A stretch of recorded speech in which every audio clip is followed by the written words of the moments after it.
Dress in denim and diamond outfits. Present ang Kapuso stars at executives sa selebrasyon ng 75th anniversary ng GMA Network.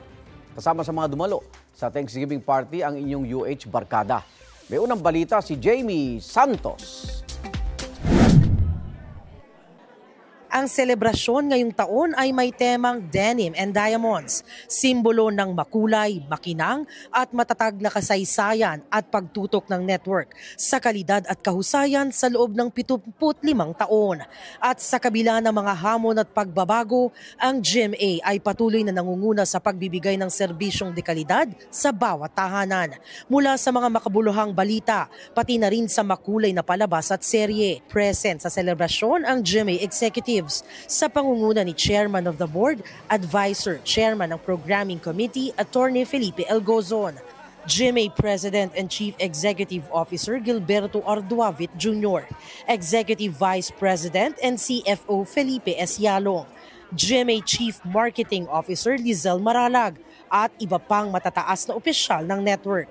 Sunod sa temang Denim and Diamonds ang OOTD ng guests at attendees.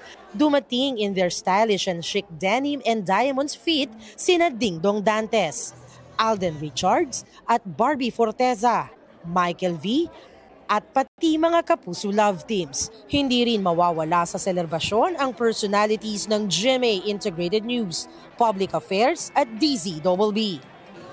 Maraming mga hinahandang magagandang mga programa and pelikula this year. Surprise na lang, I can't announce them yet, but a lot of big projects are in the works for our 75th anniversary. It's an evening to give thanks. Bihira yung ganitong opportunity to be with our fellow Kapuso artists, but more importantly to be with our advertisers. Kasi syempre, yun talaga yun yung fuel ng trabaho natin, di ba, sa industriyang ito, lalo na sa television. Kung wala sila, wala yung mga programa na ginagawa natin. We're very happy and it has been a while since nagkaroon tayo ng Thanksgiving. Medyo nakakamiss din to have these kinds of events. Ngayon, unti-unti ko na nakikita ulit yung mga kaibigan ko. I am excited to see the rest sa loob. Sa speech ni GMA President and Chief Executive Officer Gilberto Arduavit Jr., nagpasalamat siya sa mga naging trade partners ng network. As we celebrate our diamond anniversary this year, we look back at 75 years of changes made, challenges met, and relationships and partnerships we are profoundly grateful to have built around the world.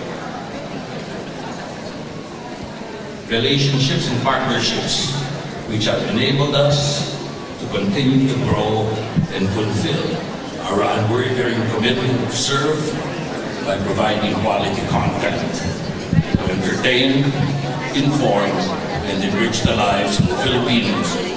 Hindi lang sa mga programa nakilala ang GMA, kundi pati sa pagiging bahagi ng mga komunidad. Isang gabi ng kasiyahan, kasaysayan at pagpapahalaga sa mga taong naging bahagi ng tagumpay ng GMA Network. Ito ang unang balita. Jamie Santos para sa GMA Integrated News. Igan, mauna ka sa mga balita, mag-subscribe na sa GMA Integrated News sa YouTube para sa iba't ibang ulat sa ating bansa.